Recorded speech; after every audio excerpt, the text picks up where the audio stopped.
All right, guys. The free agency pitching market is heating up. There have been 4, I would say, noteworthy. Steve, you take 353, please. 4 noteworthy starting pitcher contracts already handed out this free agency season. Yep. Matthew Boyd went to the Cubs, 2 years, $29 million. Frankie Montas to the Mets, 2 years, $34 million. Blake Snell went to the Dodgers, 5 for $182.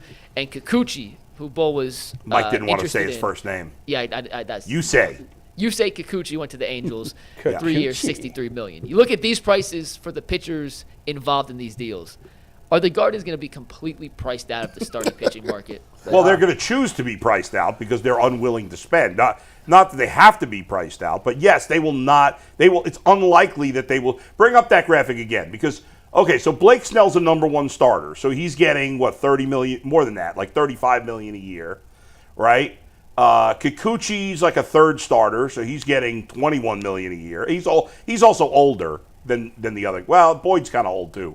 And Boyd and Montas are 4th starters, so they're still getting $15 million a year. I mean, Boyd didn't even get an offer from the Guardians. We don't know. I have no idea, but honestly, listen, this is the price that you got to pay for pitching. That's just the way it is.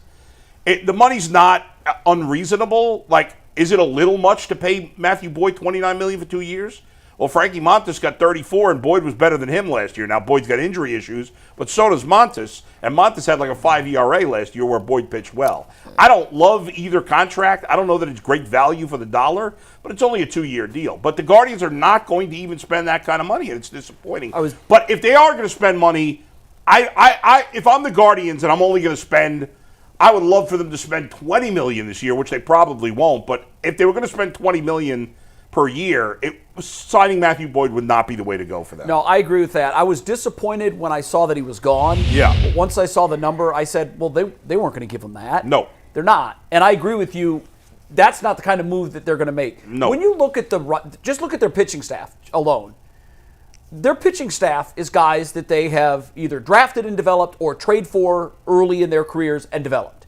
That's their MO. They have to do it that way because in baseball, the guys that pitch get the premium dollars. Yep. And you win with pitching, and no one has had the success at pitching with the dollars that they spend for it more than the Guardians. That is correct. No one. I 100% agree. Maybe the Rays. They're very similar, but I still think that if you compare the staffs side by side for the last decade, give me what the Guardians have done. I think the Rays have done a little better in terms of depth, where the Guardians have done better in terms of top-end talent. You know what both have in common?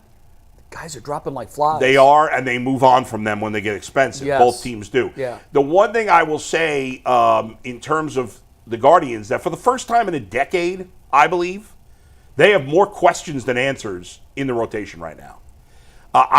I don't know who do you trust in the rotation besides Bybee going into the season. No, that's very fair. I mean, I'm not saying they won't be good, but I'll give you the but there's a lot of the question last 2 marks. Years. Yeah, both of the last 2 years, they had 2 years ago. They had guys that were front runners to win the Cy Young. People might forget, but Tristan McKenzie was on the board for getting a pretty reasonable odds to win the Cy Young, and of course Shane Bieber. Yeah, those two guys have been almost completely absent the last 2 years. Right. Injury for the most part. And last year, Tristan, although I still don't think he's healthy. Injury factored in, yeah. Spent the year in the minor leagues.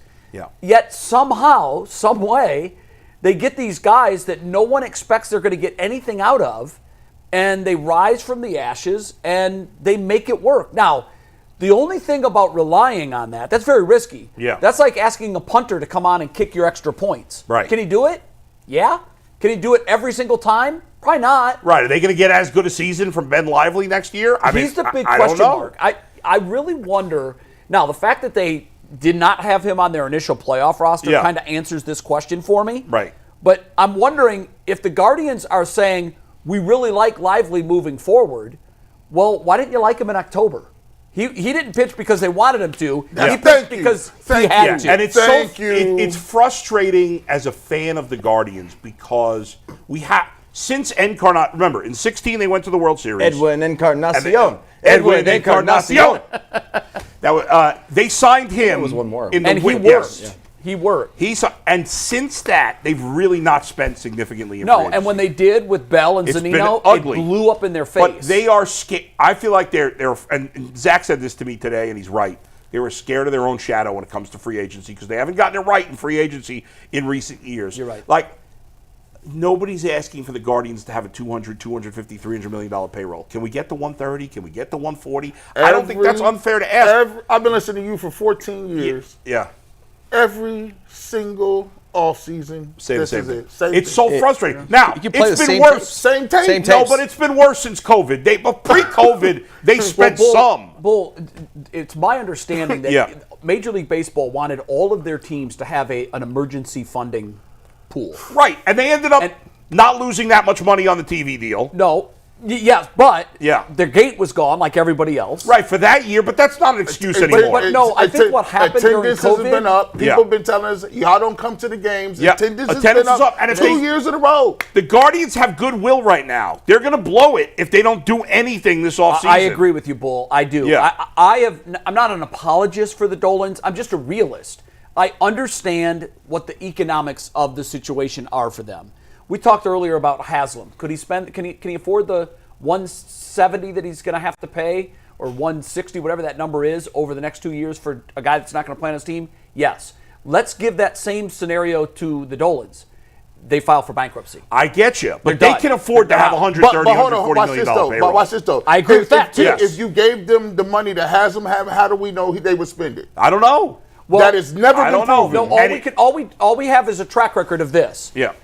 They have, out of all of the teams that are in Cleveland, the pro sports teams, they have gotten the most bang for their buck, and it's not even a discussion. That's true, but I'm sick of highlighting. I know you are. It's a positive. Nobody's saying, anybody that's being reasonable, nobody's saying Dolan's a horrible owner. There's a lot of good things about what he does, but this is one major flaw in his ownership, and now's the year to go for it. Well, now is the year. I don't know that that's necessarily true. Let me ask you this question. When I see the Snell deal for the Dodgers, Yeah. I'm already defeated because I saw how the playoffs played out last year. We just didn't That have was just 1 year. I know, but Bull. Yeah. The best team in baseball added a $35 million a year arm to their rotation. And is this the best time for the Guardians to go for it? Yes, I don't because think there's nobody. It's only the Dodgers doing that. Nobody else is doing to that level. Eventually, to get where we want to go. Yeah. Because we lost to the Cubs and the Marlins, and Right. that didn't get us where we want to go. Right. Eventually, to get where we want to go, we have to beat the Dodgers. Yes, Just and like we're saying the Cavs have to beat the Celtics. But, Bull, Yeah. what's frustrating to me as a fan, and I'm just being a realist, looking at what the playing field is in the sport financially, I don't know that I'll ever see a Guardians World Series in my but lifetime. the salary- and I feel less likely that I But will. look at this. after what just the happened. Mets have had one of the highest payrolls for years. They haven't won a World Series since '86. agree. The Dodgers finally won their first non-COVID World Series since the '80s. The Yankees have won one World Series in the last 24 years. I understand. When you have that payroll, it gives you a floor. It gives you a floor that you're almost definitely going to make the playoffs. But the playoffs are a crapshoot. Yes, this year it worked out that the two big payroll teams. What? The year before was the Rangers and the Diamondbacks who barely made the playoffs. Go back before that. When the Braves won, they added a lot of stuff at the deadline. That's right. A lot of payroll, too. Right, but they don't have a crazy payroll like the Dodgers. They're, I think, in the top 10 and consistently in the top 10, which is, by the way, where I think you have to live. Not just come in there for 1 year and then it didn't work out and drop down. Right. You have to, in my view, and I'm curious to get your thoughts on this, agree or disagree. If you want to have a real chance to win a World Series, you can't come to the craps table and say, I'm going to play one game and then I'm going to back out because I can't afford to play every game.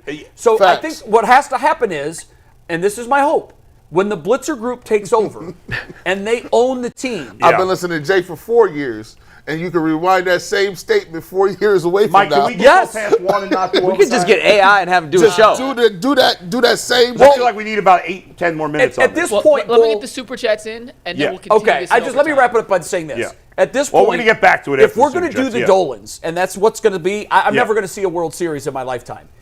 What I'm hoping for is that the Blitzer Group, when they take full ownership of the team, and it's their money, that they will spend the necessary whatever that minimum is, and you might be right. It might be $1.05 million. I think with this front office, I think if you're at $150 million, it's doable. Obviously, your floor is going to be a little low, but like they're never going to get to $300 million. No, of course not. But they don't need to. If you had think about this, if they had $150 million payroll. Last thing, Mike, let's say you went out and signed Walker Buehler, who was on the Dodgers. Yep. Free agent pitcher. I'm very high on him this year. I would love to have. Are you kidding? Then you sign another former Dodger, Teoscar Hernandez, to be your cleanup hitter. Where are we getting that money, though? For those guys, you're paying, I don't know, $35-40 million a year total? Yes. Okay, now they have the money to pay another $40 million a year. Listen. I don't believe for a minute they don't. And if they do that, then I would say that the just Guardians those have two players. a chance to get to the World Series. Just those two players will make a massive difference. Okay.